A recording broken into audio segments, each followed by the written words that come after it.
नमस्कार दोस्तों। Wait innovation classes के ऑनलाइन प्लेटफॉर्म पर आप सभी विद्यार्थियों का मैं स्वागत एवं अभिनंदन करता हूं।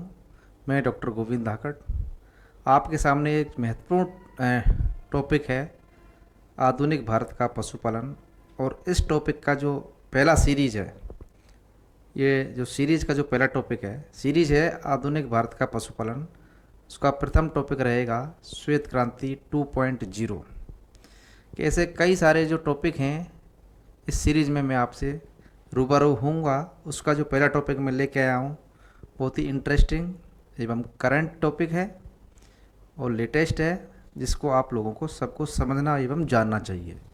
जो भी स्टूडेंट पशुधन सहायक की भर्ती की तैयारी कर रहे हैं उनके लिए ये जो सीरीज रहेगी आधुनिक भारत के पशुपालन की बहुत ही इम्पोर्टेंट रहेगी, चूँकि इसमें से क्वेश्चन बनने की सबसे ज़्यादा गुंजाइश रहेगी कि सारी नई नई बातें, नई नई जानकारियाँ हैं। एक तरह से ये आने की उम्मीद रहती है, उम्मीद बढ़ती है। हालांकि अभी तक, क्योंकि ये जो नई बातें हैं इससे पहले वाली परीक्षाओं में नहीं आई, क्योंकि इससे पहले वाली परीक्षाओं तक ये बातें या जानकारियाँ, ये स्कीम्स नहीं थी। चूँकि अब नई नई आई हैं तो आने की प्रबल संभावना इनकी बनती है। तो इनमें से ही एक जो टॉपिक आज का रहेगा, हमारा जो टॉपिक रहेगा दोस्त, वो जो टॉपिक है उसका नाम है श्वेत क्रांति। श्वेत क्रांति, श्वेत क्रांति 2.0। श्वेत क्रांति का नाम लेते ही आपके समझ में आता है श्वेत क्रांति मीन्स दूध, मिल्क। और श्वेत क्रांति को बात करूं मैं अंग्रेजी में, तो उसको अंग्रेजी में बोलते हैं वाइट रिवोल्यूशन। श्वेत यानी वाइट, रिवोल्यूशन यानी क्रांति। 2.0 क्या है अब ये, इस पे मैं चर्चा करूंगा। चर्चा में आगे बढ़ाता हूँ। श्वेत क्रांति या white revolution, white revolution, white revolution 2.0। श्वेत क्रांति 2.0 नाम सजेस्ट कर रहा है। श्वेत यानी दुग्ध से संबंधित है, ये दूध से संबंधित है। अब दूध से संबंधित है तो इससे पहले भी हमने पढ़ा था सर एक बात। इससे पहले हमने क्या पढ़ा था कि ऑपरेशन फ्लड हमने पढ़ा था। श्वेत क्रांति तो हम पहले ही पढ़ चुके हैं। आप क्या पढ़ा रहे हो नया? तो हम नया कुछ नहीं पढ़ा रहे हैं, हम अपडेट बता रहे हैं कि श्वेत क्रांति थी और ये श्वेत क्रांति 2.0 है। यहाँ तक तो आप लोगों ने पढ़ाई कर ली थी, पढ़ चुके। कहाँ तक? यहाँ तक आप लोग पढ़ चुके, श्वेत क्रांति तक आप पढ़ चुके। परंतु श्वेत क्रांति के बाद जो 2.0 है, ये वाला हिस्सा आप लोगों ने अभी तक नहीं पढ़ा, अभी तक नहीं पढ़ा है। तो ये पढ़ना है। इसमें ऐसा क्या कर दिया 2.0 ने कि हमको पढ़ना है ये। तो मैं पहले इसकी बात करता हूँ, श्वेत क्रांति की। तो इसको दोस्तों क्या बोला गया था? ऑपरेशन फ्लड बोला गया था। Operation flood, operation flood, operation flood, operation flood. Operation flood किसने लॉन्च किया, किसने इसको चालू किया? तो ये चालू किया था भारत सरकार के सहयोग से हुआ था, परंतु उसको संचालन करने वाला था एनडीडीबी। कौन था संचालनकर्ता? संचालनकर्ता कौन था? एनडीडीबी। एनडीडीबी का मतलब है नेशनल डेयरी डेवलपमेंट बोर्ड, राष्ट्रीय डेयरी विकास बोर्ड, जो आनंद गुजरात में है। राष्ट्रीय डेयरी विकास बोर्ड, आनंद गुजरात, इसने इसका संचालन किया। पहले बात कर लेता हूँ उसकी स्थापना कब हुई थी। छोटा सा पॉइंट है, 1965 में। तो 1965 में इस बोर्ड की स्थापना हुई थी। इस बोर्ड ने ये प्रोग्राम चालू किया था, कौन सा? ऑपरेशन फ्लड, श्वेत क्रांति। ये भी श्वेत क्रांति था। तो श्वेत क्रांति वाला मैं आपको चर्चा कर रहा हूँ। श्वेत क्रांति की जब मैं चर्चा कर रहा हूँ तो चर्चा को आगे और बढ़ा देता हूँ। हमको पता है श्वेत क्रांति के जो जनक हैं कौन है, सभी जानते हैं। कौन है फ्रेंड्स? डॉक्टर वर्गीज कुरियन।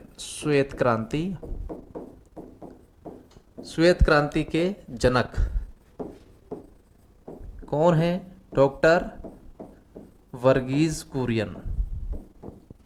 ये मैं गाथा इसलिए बता रहा हूँ, ये तो आपको पता ही है सबको, क्योंकि श्वेत क्रांति 20 में जब बात करूँगा तो पहले खाली श्वेत क्रांति की बात करूँगा, 20 पे मैं बाद में आऊँगा। तो पहले श्वेत क्रांति की थोड़ी सी हमने फ्लैशबैक कर लेते हैं तो ज़्यादा इजी रहेगा कि पहले क्या था और अब क्या है। तो श्वेत क्रांति के जनक डॉक्टर वर्गीज कुरियन ने इसकी 3 फेज चलाई एनडीडीबी के माध्यम से। एनडीडीबी के द्वारा इसके 3 फेज थे, 3 फेजों में संचालित की गई थी। पहला फेज, प्रथम फेज दोस्तों चला था 1970 से। तो यानी मैं कह सकता हूँ ऑपरेशन फ्लड की जो शुरुआत है वो कब से हुई थी, 1970 से, और 10 साल के लिए पहला फेज चला था 1970 से 1980 तक, प्रथम फेज। द्वितीय की मैं बात करूँ, द्वितीय फेज की बात करूं तो द्वितीय फेज की बात करूं, सभी जानते हैं 1980 से लेके 1985 में द्वितीय फेज चला था। तृतीय फेज की बात करूं, तृतीय फेज 1985 से लेके 1996 तक, इस तरह से ये 10 और 5 15 और 10 करीब 26 साल चला था, 26 साल चला था। तो ये 26 साल ऑपरेशन फ्लड चला था, श्वेत क्रांति चली थी। जनक इसका वर्गीज कुरियन था। इसमें क्या किया था, किया ये था कि हमारे पास 1970 में बहुत संसाधनों की बहुत कमी थी। देश में पशुपालन का क्षेत्र था, एक परंपरागत ढांचे पे काम कर रहा था, आधुनिक तकनीकियाँ नहीं थी। तो उस टाइम पे एक प्रोग्राम चला करता था जो भूख को मिटाने के लिए था, वर्ल्ड फूड विश्व फूड प्रोग्राम। तो वर्ल्ड यूरोपियन यूनियन था उस टाइम पे, तो वर्ल्ड फूड, इस ऑपरेशन फ्लड को ही वर्ल्ड फूड प्रोग्राम के तहत संचालित किया गया था। शुरू वाला जो 1970 का था, वर्ल्ड फूड प्रोग्राम के तहत यूरोपियन यूनियन में यूरोपीय यूनियन के जो देश है ना, उनके द्वारा, यूनियन मीन्स यूरोप के देशों का एक संघ, यूरोपीय यूनियन ने भारत को स्किम मिल्क पाउडर और जो दूध का पाउडर होता है उसको स्किम मिल्क पाउडर कहते हैं, अंग्रेजी में SMP, स्किम मिल्क पाउडर। जो दूध से पाउडर बना जाता है, ऐसा दूध जिससे क्रीम सेपरेट कर ली जाती है और खाली विदाउट क्रीम का होता है, जो SNF होता है उसमें, तो उससे स्किम मिल्क पाउडर बनाया जाता है। वो पाउडर प्लस बटर ऑयल, जो घी होता है, लगभग बटर ऑयल घी जैसा होता है, घी नहीं होता, घी जैसा होता है। इन दोनों को मिलके दूध का निर्माण किया जाता था और उपभोक्ताओं तक पहुंचाया जाता था। इन दोनों को मिला के SMP और बटर ऑयल को मिला के क्या किया जाता था, दूध बनाया जाता था। ये दोनों वस्तुएं हो गई एक तरह से पैकिंग थी। ये पैकिंग को खोल के बटर ऑयल SMP मिला के दूध बना के सिटी में उपभोक्ताओं तक पहुंचाया जा रहा था। तो ये इसलिए किया जा रहा था क्योंकि हमारे पास गांव से दूध खरीदने का नेटवर्क ही नहीं था। दूध तो पैदा गांव में होता है, पशुपालन जो करते हैं वहाँ होता है। तो गांव से दूध खरीदने का नेटवर्क में क्या चाहिए, आपको समझ में आता है कि गांव के आसपास यहाँ पे दूध का कलेक्शन सेंटर होना चाहिए, दूध खरीद केंद्र होना चाहिए, और दूध खरीद केंद्र से जब दूध को ठंडा करने का भी सिस्टम होना चाहिए कि दूध ऐसी चीज़ है अगर उसको ज़्यादा टाइम तक रखोगे तो वो फट जाएगा, ख़राब हो जाएगा, खट्टा हो जाएगा। तो ये इसके लिए बहुत सारा हमारा इंफ्रास्ट्रक्चर की ज़रूरत होती है। उस इंफ्रास्ट्रक्चर को डेवलप करने में श्वेत क्रांति 2 ने बहुत सारे हद तक काम किया था। 1980 के बाद काम किया था इस पर, जिसमें नई समितियां खोली गई थी और कलेक्शन करके दूध को चिलिंग किया, ठंडा किया, पैक किया, फिर थैलियों में बेचा गया था। ये सारा सिस्टम किया गया था, परंतु फिर भी पूरा देश कवर नहीं हो पाया, पूरे गांव कवर नहीं हो पाए। ज़्यादातर अभी भी अनकवर्ड हैं जहाँ तक डेयरी सहकारी समिति की पहुँच नहीं है। ये डेयरी सहकारी समिति क्या होती है, इस पर भी हम चर्चा करते हैं कि जो आनंद पैटर्न था, अमूल पैटर्न, जो त्रिस्तरीय व्यवस्था होती है, त्रिस्तरीय व्यवस्था के अंदर जो पहला जो स्टेप होता है वो प्राथमिक दुग्ध उत्पादक सहकारी समिति होती है, जहाँ पर गांव वालों का एक कमेटी बनाते हैं, वहाँ कमेटी बन के उनका दूध खरीद का काम करती है। वो दूध खरीद वहाँ से सुबह शाम दोनों वक्त होता है, पूरे गांव वालों का एक गांव में ही, और वहाँ से वाहन द्वारा, व्हीकल द्वारा, टैंकर द्वारा या कैन द्वारा ज़िले पे पहुँचता है, और ज़िले में वहाँ पर उसकी प्रोसेसिंग करके ज़िले यूनियन होती हैं, 2 नंबर का जो स्तर होता है वो जिला यूनियन होती है, पैक एंड प्रोसेस का काम करती हैं, थैली में पैक कर देंगे आप। बेचने का काम डेयरी फेडरेशन होता है, जो राज्य स्तर पर लेवल पर होता है। तीसरा इसका पायदान होता है, तो 3 पायदान में अमूल पैटर्न, आनंद पैटर्न काम करता है। उस हिसाब से डेयरी सहकारिता, चूँकि ये सहकारी मॉडल है, कोऑपरेटिव मॉडल है, लोग आपस में जुड़ के इस काम को करते हैं, तो इससे लोगों को, जो पशुपालक हैं उनको भी अच्छी इनकम मिलती है, साथ में जो कंज्यूमर है, उपभोक्ता जो दूध की थैली शहर में लेके रहता है, वो उसको भी रेट, एक वाजिब रेट मिलती है, ना कि बहुत ज़्यादा कीमत पर उसको दूध मिलता है। तो ये बातें थी ऑपरेशन फ्लड की बातें, मैंने आपको एक फ्लैशबैक करवाया। नेक्स्ट मैं बात करता हूँ कि जो अब हुआ क्या है। अब मैं आता हूँ, एक्चुअली हमारा जो टॉपिक है उसका नाम है श्वेत क्रांति 2। ये तो श्वेत क्रांति तक ही पढ़ा आपने, अब श्वेत क्रांति 2.0 की बात करते हैं। 2.0 में क्या आया है सर? ये 2.0 ऑपरेशन फ्लड नहीं बोल के इसको श्वेत क्रांति 2 ही बोला गया है। White revolution, white revolution, white revolution, white revolution 2.0। 2.0 यानी दूसरा, यानी पहला जो हमारा था श्वेत क्रांति, वाइट रेवोल्यूशन, वो 1970 से लेकर 1996 तक हो गया। अब जो ये चालू हुआ है इसके बारे में हम बात कर लेते हैं। पहले का इम्पैक्ट ये पड़ा था कि भारत पूरे इंडिया में, पूरे विश्व के अंदर जो भारत की रैंकिंग है दूध उत्पादन में पूरे विश्व में भारत फर्स्ट रैंक पे आ गया था। 1998 से फर्स्ट रैंक पे चल रहा है। तो आपको पता है कि जो ऑपरेशन फेज थर्ड है वो कहाँ पर ख़त्म हुआ था? 96 में ख़त्म हो गया था। 96 के बाद 1998 में, तो 1998 से भारत दुग्ध उत्पादन में विश्व में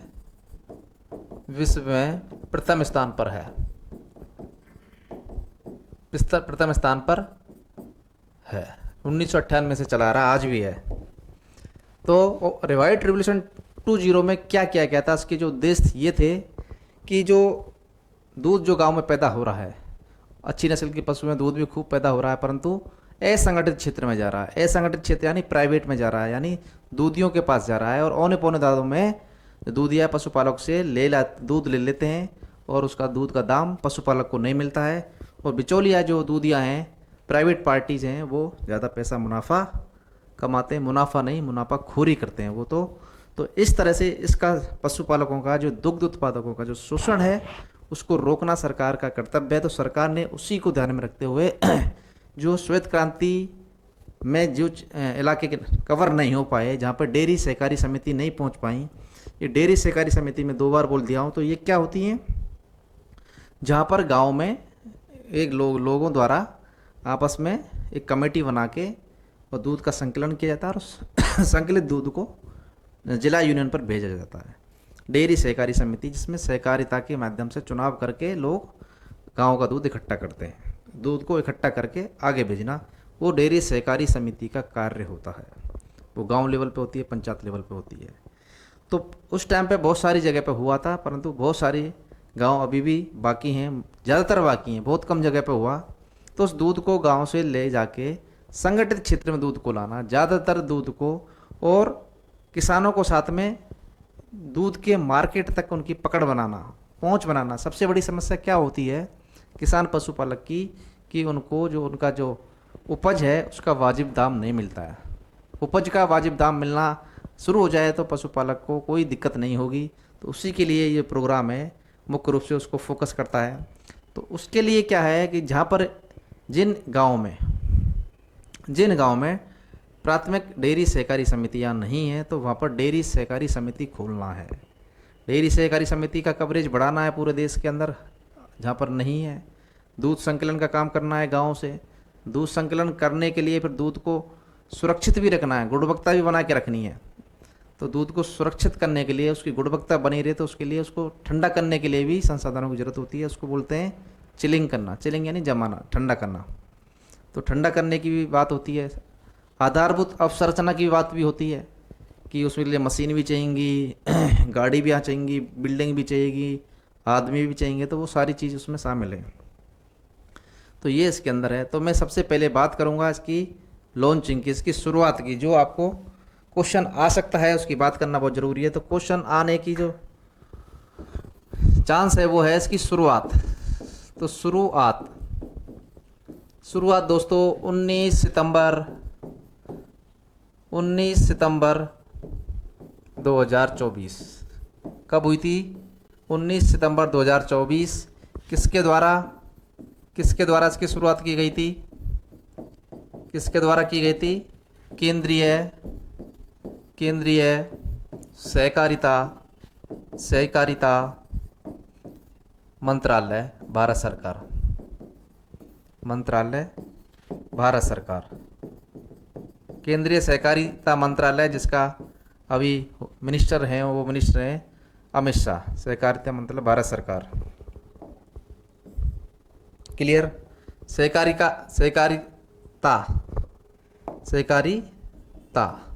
तो सहकारिता मतलब कोऑपरेशन या कोऑपरेटिव। ये मिनिस्ट्री नई मिनिस्ट्री बनी है अभी इसी गवर्नमेंट में नई मिनिस्ट्री बनी है भारत सरकार पर।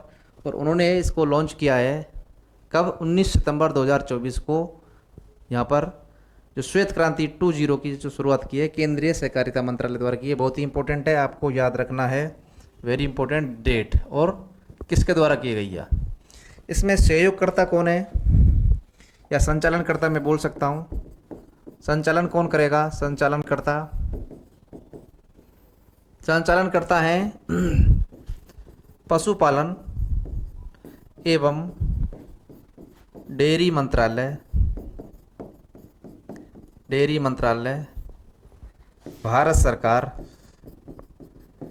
सरकार के सहयोग से कौन चालू करेगा इसको?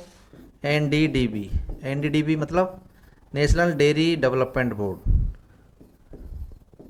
एनडीडीबी द्वारा इसका संचालन किया जाएगा। NDDB national dairy development board यानी राष्ट्रीय डेयरी विकास बोर्ड, जो आनंद गुजरात में है, जिसने ऑपरेशन फ्लड यानी वाइट रिवोल्यूशन जो 3 फेज में चलाया था उसको भी एनडीडीबी ने चलाया था। और श्वेत क्रांति 2.0 को भी एनडीडीबी ही संचालित करेगा, परंतु भारत सरकार उसमें पूरा योगदान देगी। इसके लिए जो सरकार ने एक योजना भी प्रस्तावित कर रखी है कि किस तरह से ये योजनाएं जो श्वेत क्रांति 2.0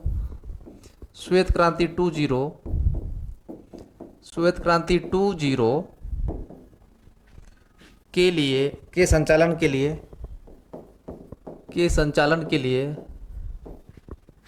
संचालन के लिए एनडीडीबी को प्रस्तावित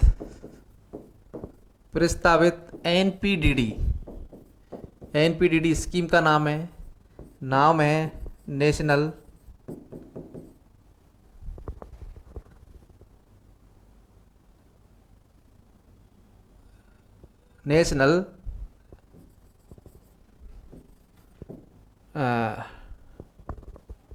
एनडीडीपी। अच्छा, national programme for dairy development, national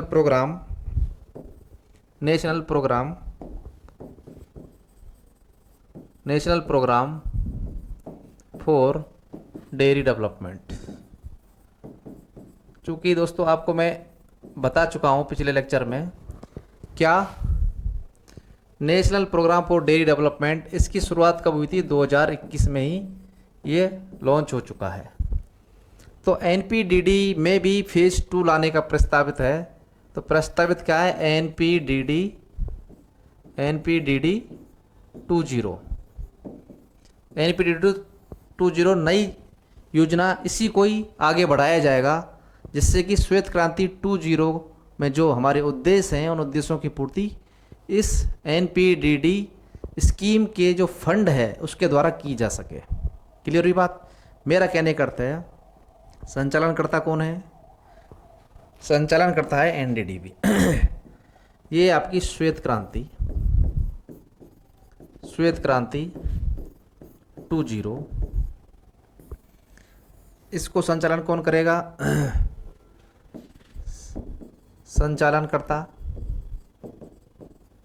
संचालनकर्ता NDDB ये संस्था है, NDDB national dairy development board, ये इसको संचालन करेगा। किसको? श्वेत क्रांति 2.0 को। और इसके लिए स्कीम जो पैसे का आवंटन होगा, बजट आवंटन, यानी जो बजट है, बजट आवंटन कहाँ से होगा?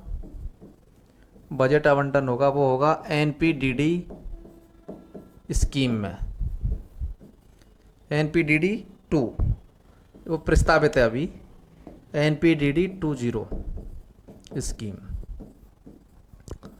बजट आवंटन एनपीडीडी 2.0 इसमें पैसा आएगा और उसको एनडीडीबी लागू करेगा और श्वेत क्रांति 2.0 का संचालन पूरे देश में किया जाएगा। क्षेत्र कहाँ है इसका? कार्य क्षेत्र पूरा देश।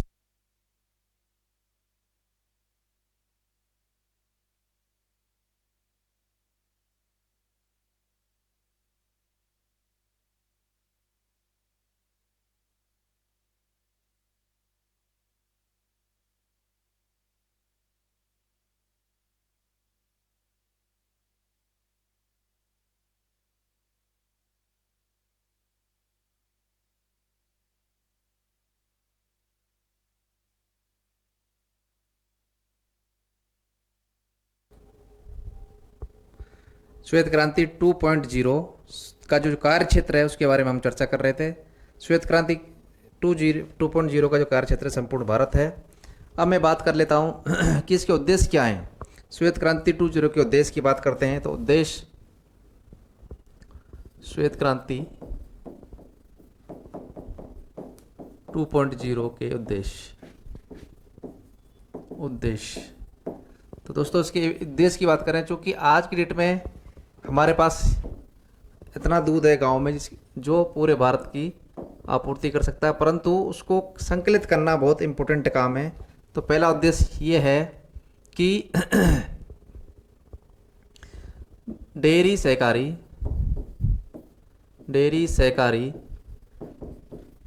सहकारी समिति यानी संकलन केंद्र जो दूध इकट्ठा करती है, संकलन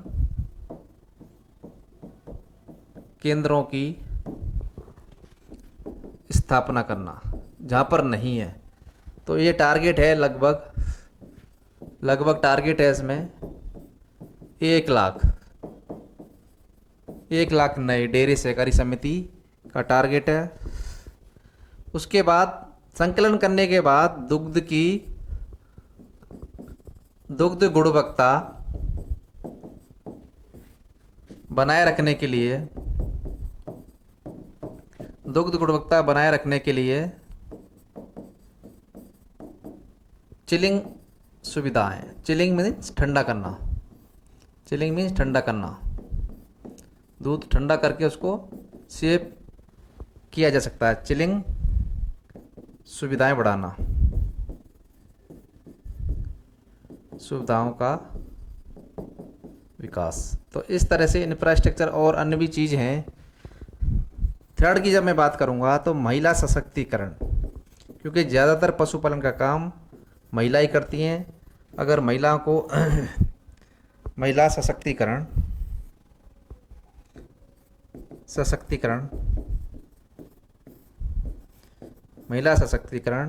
और रोजगार का साधन, जब गांव में डेयरी खुलेगी तो रोजगार का साधन भी बढ़ेगा। तो रोजगार का साधन बढ़ना, तो रोजगार का साधन किससे बढ़ेगा? डेयरी सोसाइटी अगर गांव में खुल जाएगी तो उससे जो गांव वाले हैं वो दूसरी जगह शिफ्ट नहीं होंगे। किसके लिए? अपने रोजगार के लिए। तो वहीं की वहीं उनको मिल जाएगा। तो इसके अंदर ये मुख्य बातें हैं। अब मैं बात कर लेता हूँ कि वर्तमान में कितना क्या हमारा जो डेयरी का कवरेज है। तो मोस्ट ऑफ जो गांव हैं, अभी ज़्यादातर बात कर रहा हूँ मैं, एक एग्जांपल के तौर पे मैं बात करूँ तो संकलन कहाँ पर होगा, जहाँ पे सोसाइटियाँ होंगी, समितियाँ होंगी। तो आज के टाइम पे देश में, तो देश भर में टोटल जो गांव हैं वो लगभग 6.5 लाख गांव हैं। 6.5 लाख गांव हैं। इनमें करीब 1.5 लाख गांव में, 1.5 लाख गांव में, 1.5 लाख गांव में प्राथमिक संकलन केंद्र है। संकलन केंद्र या समिति एक ही बात है, डेयरी समिति है।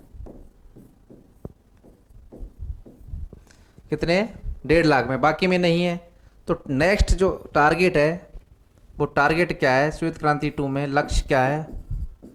लक्ष्य है अगले 5 साल में, 5 साल में 1 लाख नए गांव में डेयरी समिति खोलना।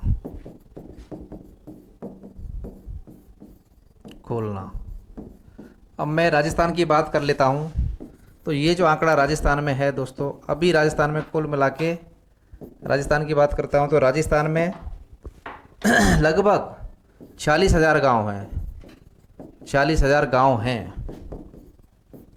और 40,000 गांव में से करीब 16,000 गांव में समिति, डेयरी समिति है। तो टारगेट है यहाँ पर इस श्वेत क्रांति 2 में, टारगेट में 16,000 में है तो 6,842 गांव में अगले 5 साल में नई समिति खोलना। क्लियर हुई बात? कितने गांव में? 6,842 में। 16,000 गांव में अभी भी है। कितने में से? 40,000 गांव में से 16,000 में है। और आगे जो बचे हुए गांव में उनमें लगभग 5 साल में 6,842 गांव में भी आगे 5 साल के अंदर खुलना है। तो उसका जो ड्यूरेशन है, इसका पूरा जो कार्यकाल है श्वेत क्रांति 20 कार्यकाल, अभी इसका जो कार्यकाल है वो 5 साल का है। वो 5 साल का है। और 5 साल कहाँ से? 2024 से लेके 2028 तक। 2028 तक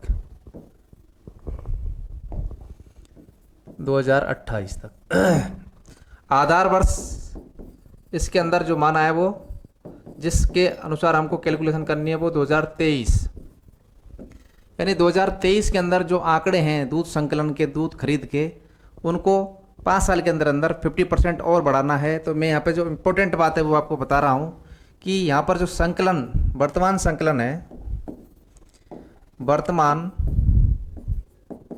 वर्तमान दुग्ध संकलन को अगले 5 साल में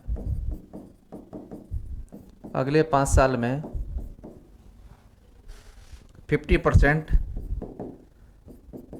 से ज़्यादा बढ़ाना है। मतलब 2023 में हमारा है 660 लाख किलोग्राम प्रतिदिन, ये दुग्ध संकलन यानी दुग्ध खरीद 2023 से। और ये बढ़ाना 2028 तक कितना? 2028 तक 1,007 लाख किलोग्राम प्रतिदिन। कहने करता है जो दूध है उसको गांव वालों से सहकारी क्षेत्र में खरीदना है, ना कि प्राइवेट में वो दूधियों को दे, जिससे उसका लाभ हो, उसको लाभकारी मूल्य मिले। तो ये टारगेट है 5 साल के अंदर टारगेट ये पूरे करने हैं। 5 साल के अंदर जो दुग्ध संकलन क्षमता है, अभी इसके लिए क्या करना पड़ेगा, इसके लिए दुग्ध खरीद यानी संकलन की जो दर है, दर को 6% से 9% करने की आवश्यकता है, जब जाके ये टारगेट अचीव होगा। अभी दुग्ध संकलन की जो रेट है वो 6% है, और 6% से अगर अपन चलेंगे खरीद को, तो वो 5 साल के अंदर अंदर हमारा जो टारगेट है वो डबल नहीं हो पाएगा, यानी 660 से लेके 1000 लाख लीटर प्रतिदिन नहीं हो पाएगा। तो उसके लिए 9% की गति देनी पड़ेगी 6% की जगह। तो उसके लिए हमारा जो सपोर्ट है गवर्नमेंट का वो यहाँ पर रहने वाला है। और मैंने बात की यहाँ पर NPDD national programme for dairy development, उसके तहत यहाँ पर योजना का जो पैसा है वो नीचे आएगा, और इन स्कीम में लोगों को मिलेगा। ये एक छोटा सा मैंने एक चित्र लगाया यहाँ पर, क्या है, ये है प्राथमिक दुग्ध सहकारी समिति, ये है डेयरी सहकारी समिति। इसमें क्या फ्रेंड्स आप देख रहे हो,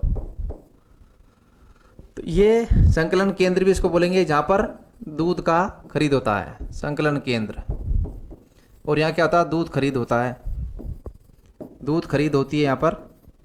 इसके अंदर एक पशुपालक हैं जो अपना अपना दूध लेके आए हैं, दूध यहाँ पर अपना वजन हो रहा है, वजन के बाद इसकी टेस्टिंग हो रही है फैट और SNF की, और उसके अनुसार इसको रेट मिलती है। ये रेट निकालेगा इसकी, और रेट मिलेगी, उसकी एक स्लिप मिलेगी, और पशुपालक उसको रखेगा।